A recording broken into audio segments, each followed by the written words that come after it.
বন্ধুরা, কি করছো? আজকে ছুটির সকাল, বেশিরভাগই তো আজকে ছুটি না। তো আজকে আমি রান্না করছি ডিমের ঝোল, ডিমের পোচ করে ঝোল। হ্যাঁ, ডিমটাকে পোচ করে নিয়েছি। এই দেখো, ডিমটাকে পোচ করে নিয়েছি। এভাবে পোচ করেছি, পোচ তো জানোই। আস্তা ডিমটাকে একটা বাটির মধ্যে এরকম করে ফেটে তারপর ঢেলে নিয়েছি। কুসুমটা তো গুলবো টুলবো না।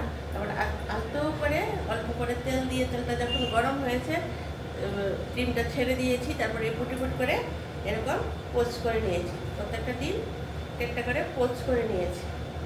এখন কড়াইয়ের মধ্যে আমি তেল দিয়ে দিয়েছি। যে যে তেল খাও, সাদা তেল খাও, লাল তেল খাও। আর এখানে দিয়েছি আমি এরকম সাইজের 3টে তেজপাতা। ডিমের ঝোল কখনো তেজপাতা ছাড়া টেস্টি হয় না, বুঝতে পেরেছো? ডিমের ঝোলের গন্ধই আসবে না। আর এখানে দিয়েছি একটা বড় পেঁয়াজ, আর এইটুকু আদা পেস্ট করে, আর 1 চামচ, বড় চামচের 1 চামচ জিরের গুঁড়ো, আর 1 চামচ লঙ্কার গুঁড়ো। যে যেরকম স্বাদ খাও, তুমি যদি মনে করো কাঁচা লঙ্কা দিয়ে খাবে তাহলে কাঁচা লঙ্কা দিতে পারো। আর স্বাদ মতো নুন, স্বাদ মতো মানে পরিমাণ মতো হলুদ। আর ডিমের ঝোলে আমি কখনো রসুন দিই না। রসুন দিলে খেয়ে দেখবে, রসুন দিয়ে আর না দিয়ে, রসুন দিলে ডিমের ঝোলের গন্ধটাই চলে যায়, এটা একটা অন্যরকম গন্ধ হয়ে যায়।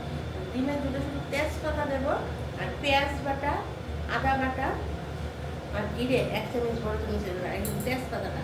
এখন আমি মশলাটা তেলের মধ্যে, গরম তেলের মধ্যে দিয়ে দিচ্ছি।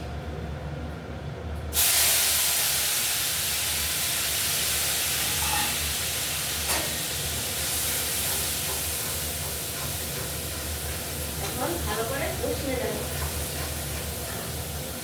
এখন ভালো করে মশলাটা কষিয়ে দেবো। ভালো করে না কষালে কিন্তু এই যে একটা ডিমের ঝোলের টেস্টি গন্ধ বেরোয়। তেজপাতাটা দিলেই দেখবে, তেজপাতাটা যখন কালো হবে তখন এই মশলাটা দিয়ে দেবে।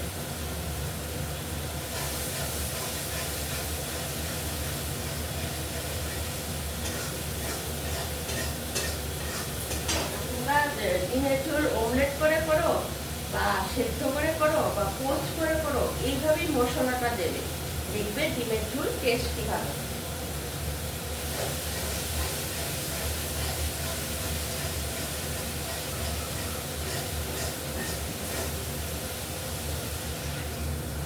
আমি করে ঝোল দিয়ে দিয়েছি। আর ডিমের ঝোলে গরম মশলাও মানায় না, তোমরা গরম মশলা দিয়ে খেয়ে দেখো, কিন্তু আমি গরম মশলাও দিই না। ওই তেজপাতাটা আর জিরে, আদা, পেঁয়াজ, দেখবে অদ্ভুত ডিমের ঝোল হয়। এখন আমি ডিমগুলি ছেড়ে দিচ্ছি।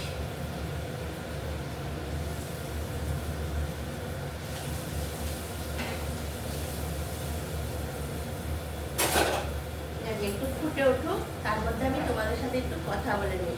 বন্ধুরা, তোমরা আমার সব রান্না দেখছো তো? আমি তো প্রতিদিন রান্না দিচ্ছি। হ্যাঁ, আর আমি বুঝিয়ে বুঝিয়ে বলে দিচ্ছি যে মশলাটা কীরকম লাগবে। সে কড়াইটার সামনে আমি ক্যামেরাটা নিয়ে পারি না করতে। আমি পরে একটা স্টিক কিনবো, তখন তোমাদেরকে দেখাবো। তার জন্য আমি দেখাতে পারছি না। তার জন্য কিন্তু আমি বলে দিচ্ছি, বলে দেওয়াটাই তো মেইন না, কি মশলা লাগছে কি না লাগছে। আর তোমরা আমার ভিডিওগুলি প্লিজ দেখবে, আর একটু সাবস্ক্রাইব করে দেবে, তাহলে তো আমি একটু এগিয়ে যেতে পারবো বলো। আর দুপুরেও খাবার নিয়ে আসছি লাঞ্চে, আর বিকেলেও আমি চায়ের একটাই আসছি, প্লাস আমি বিউটি টিপস কিছু দিচ্ছি, হেলথেরও দিচ্ছি, মানে যতটুকু আমি জানি সেটা আর কি, তোমরা দেখো। আচ্ছা, এখন ডিমের ঝোলটা আমি নামিয়ে তোমাদেরকে দেখিয়ে দিচ্ছি।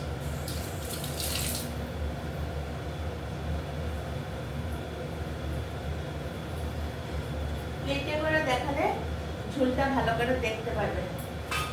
আর তোমরা একটু বুঝে যে যেরকম ঝোল খাও, যদি কেউ একটু শুকনো খায় শুকনো করবে, আর একটু হালকা হালকা ঝোল থাকলে ঝোল করে নেবে। হ্যাঁ, আমি দেখিয়ে দিচ্ছি।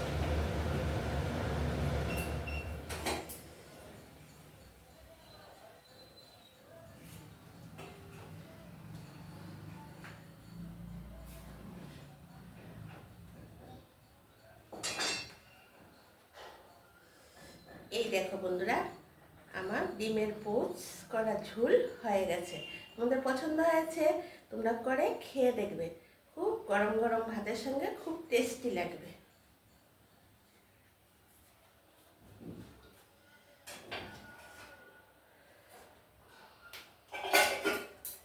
তাহলে বন্ধুরা, হাতটা মুছে নিয়ে তাহলে বন্ধুরা এখন রাখছি, পরের ভিডিওতে আবার তোমাদের সাথে কথা হবে। টাটা, বাই বাই, সবাই ভালো থেকো।